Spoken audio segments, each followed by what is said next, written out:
My name's Lydia and I'm the English Teaching Coordinator at JCA Orphanage in Cambodia. Hi, my name's John. I'm from Guernsey in the Channel Islands. I'm a volunteer out here working with street children, just providing general care and teaching. My name's Ponit. I'm from Leicester, in the Midlands in England.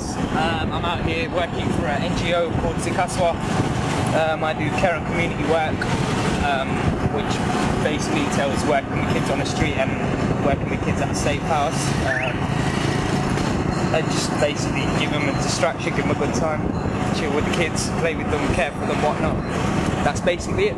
Cambodia was affected by a civil war up until UN elections in the 1990s, so up until possibly 10 years ago, minimum, probably less than 10 years. It's quite a volatile place, like renowned for in the 1970s. It was under the rule of Pol Pot and had a heavily communist regime, with the city completely, relocated, and everyone went out to the fields to farm. It was Pol Pot's idea, but it was just going to have an agrarian farming population. Anyone that was seen as a threat to the government, such as teachers, lawyers, anyone with any form of education, including anyone who wore glasses, monks, anyone was killed, and their family were killed. So between 1975 and 79, some estimates are up to a third of the population was killed. So there's a massive chunk of Cambodian people, a generation with no education. So this is the Sikaswa Centre of Development of Life Efficiency and Hope. It's basically a safe house for children that have either experienced domestic violence back home or sexual abuse, or simply the parents can't afford to look after them. So they term it as a drop-in centre. It's not a long-term fixture like an orphanage would be. It's more of a temporary reprieve from whatever harsh life they had before here. The kids will stay here for no more than a year. The place gives them schooling, food's provided for them. You can see they cultivate their own food down here. Particularly in the city, everyone thrives for education, and in particular English. They see it as a way forward. Cambodia's tourism is nowhere on the same scale as Thailand, but it's increasing. More and more people are starting to come visit, and like with any tourism, English is the main language. There's about 30 children here, made up predominantly of girls. There's a few boys as well. They sleep in here, these dorms. This literally consists of 4 bunk beds with no kind of mattress or pillow at all. Just sleep on the solid wood. Sometimes, because of the lack of space, the children will just sleep on the floor. Just in here, just on the floor. They've got basic padding to put down, but no beds.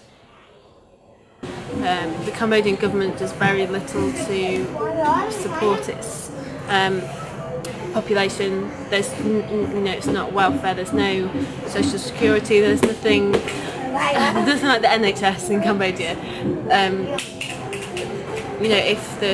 If the people don't have a job, they don't have any money, they don't have anywhere to live, they don't have any rights, they can't support their children.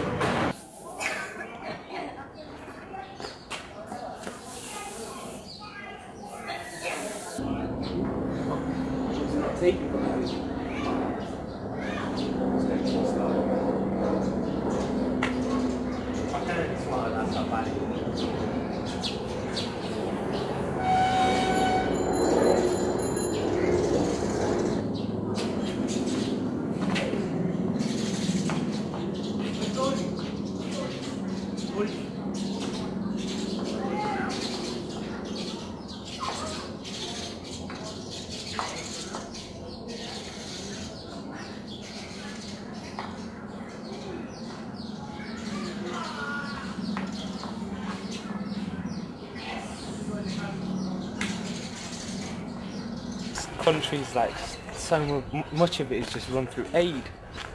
You look at all the motorways like between Siem Reap and Phnom Penh, and all donated by Japanese and Korean governments, and all their schools and hospitals are built like the Soviet Khmer Friendship Hospital, and everything's just built on foreign aid. They don't have a basic infrastructure.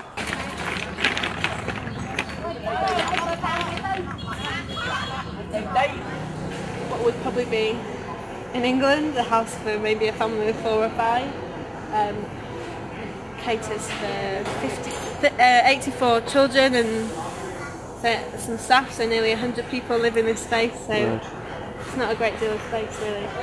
The ceiling has just been donated by someone in Germany, and it's really good at the moment because it's getting so hot and the sun is very, very strong. It's too strong for me to be out in the daytime, that it's good that the kids have a bit of shade to play under.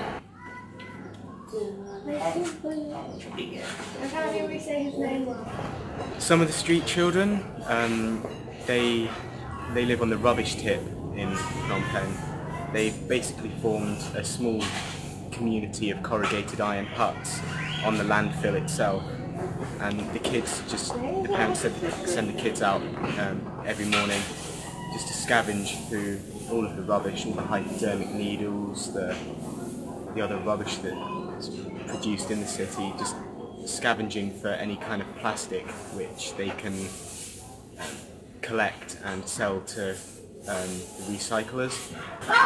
Yeah, basically if they can't find enough salvageable rubbish in the tip, and when they go back home, the parents will beat them because they haven't